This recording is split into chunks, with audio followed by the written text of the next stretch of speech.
अरे अगला कौन है? मैं हूँ हुजूर। हाँ हाँ, देखो ये आलसी भी पैसे मांगने आया है। मैं आलसी नहीं हूँ मालिक। अगर आलसी नहीं है तो पिछले महीने एक हफ्ते तक काम पर क्यों नहीं आया? मालिक, मुझे तेज बुखार था इसलिए नहीं आ सका। हाँ हाँ चलो, मैं सब जानता हूँ। तुम लोग मुझे बेवकूफ समझते हो। इसे सिर्फ 23 दिन के पैसे ही देना। काम नहीं करता और मुझे उल्लू बनाने की कोशिश करता है। इतना कहकर सेठ कालीचरण वहां से चला गया और सभी किसान उसे कोसने लगे। उधर रामपाल अपना सर पटक कर बैठ गया। क्या हुआ भैया, इतने उदास क्यों? भैया, दुखी ना हूं तो क्या करूं। नवरात्रि धूमधाम से मनाने की सोची थी। कन्या पूजन, जगराता, भंडारा भी करना था, पर इस कालीचरण ने तो हफ्ते भर के पैसे काट लिए। अब इतने पैसे में क्या खर्चा चलाऊं और कैसे त्योहार मनाऊं? अरे उस शैतान से तुमने क्या उम्मीद लगा रखी थी? चिंता मत करो, सब ठीक हो जाएगा। माता रानी पर भरोसा रखो। ये कहानी रामपाल की है, जो एक बहुत गरीब किसान था।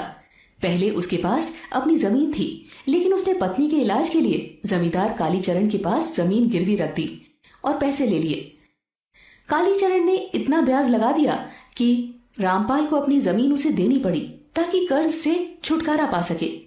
गांव के ज्यादातर किसानों का भी यही हाल था और अब वे सभी कालीचरण के खेतों में मजदूरी कर रहे थे। क्या हुआ जी, इतने उदास क्यों हो? श्यामा, लगता है इस बार भी हम दिवाली अच्छे से नहीं मना पाएंगे। ऐसा क्यों कह रहे हो जी? देखो ना, कालीचरण ने एक हफ्ते के पैसे काट लिए हैं। मैं सबकी जिम्मेदार हूँ। अगर मैं बीमार न पड़ती तो आपको जमीन कालीचरण के पास गिरवी नहीं रखनी पड़ती। ऐसा मत कहो श्यामा, खुद को दोषी मत मानो, भरोसा रखो, माँ सब ठीक कर देंगी। रामपाल ने अपनी रोती हुई पत्नी को हिम्मत बधाई। श्यामा और रामपाल दोनों माता लक्ष्मी के भक्त थे। नवरात्रि पर उन्होंने सोचा था कि वे धूमधाम से नवरात्रि मनाएंगे, भजन मंडली बुलाएंगे, माता का जगराता कराएंगे। फिर उन्होंने दिवाली भी अच्छे से मनाने का सोचा, पर अब ये मुश्किल लग रहा था। दोनों उदास थे। अगली सुबह जब श्यामा बाहर निकली तो उन्होंने देखा कि उनके दरवाजे के पास एक छोटी बच्ची जमीन पर सो रही थी और श्यामा को उस बच्ची पर बहुत दया आई। अरे जी, सुनते हो? बाहर आओ जल्दी। श्यामा की आवाज सुनकर रामपाल बाहर आया और वो छोटी बच्ची भी उठ गई। क्या हुआ श्यामा? देखो जी, घर के बाहर ये बेचारी छोटी बच्ची बोरे पर सो रही थी। तुम्हारा नाम क्या है बेटा? मेरा नाम विभा है। तुम यहाँ क्या कर रही हो? मैं यहाँ से जा रही थी, फिर मुझे नींद आ गई तो मैं यहीं सो गई। तुम्हारे माता पिता कहाँ हैं? मेरे माता पिता तो ऊपर है। विभा ने आसमान की ओर इशारा करके बताया कि उसके माता पिता ऊपर हैं। ये सुनकर रामपाल और श्यामा समझ गए कि बच्ची अनाथ है। तब रामपाल ने श्यामा से कहा, सुनो, ये बच्ची भूखी होगी, पहले इसे कुछ खाने को दो। हाँ हाँ, आओ बेटी, अंदर आओ। खाना खाओगी? हाँ, खा लूंगी। श्यामा ने बच्ची को रसोई के पास बिठाया और उसके लिए रोटियां बनाने लगी। तब रामपाल ने कहा, 2 रोटियां मेरे लिए भी बना देना श्यामा। ठीक है जी।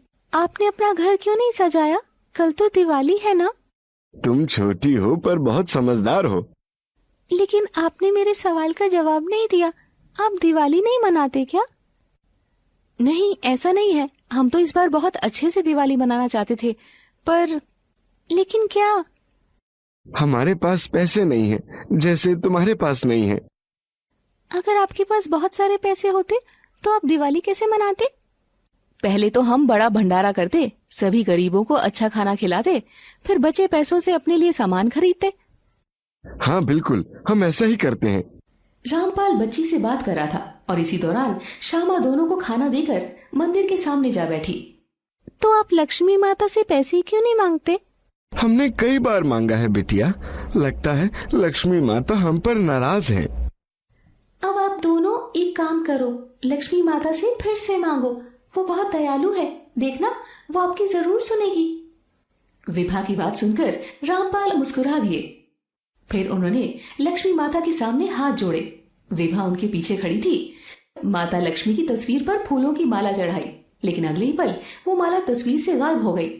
जब वे पीछे मुड़े तो वो माला विभा के गले में दिखी। ये देखकर वो हैरान रह गए। तुम कौन हो? कहाँ से आई हो? मैं यहीं से आई हूँ, तुम्हारे घर के मंदिर से। पर तुमने एक भूखी बच्ची को खाना खिलाया, इसीलिए मैं तुम दोनों को कुछ देना चाहती हूँ। विभा ने रामपाल को एक घड़ा दिया जिस पर लाल कपड़ा बंधा था। जब रामपाल ने उसे खोला तो वह हैरान रह गया, क्योंकि वो मटका सोने के सिक्कों से भरा हुआ था। विभा अचानक गायब हो गई। रामपाल और श्यामा हैरान थे। जब वे माता की तस्वीर की तरफ मुड़े तो वो माला माता लक्ष्मी की तस्वीर पर थी। माँ, मैं समझ गया, वो आप ही थी जो एक बच्ची के रूप में हमारा उद्धार करने आई थी।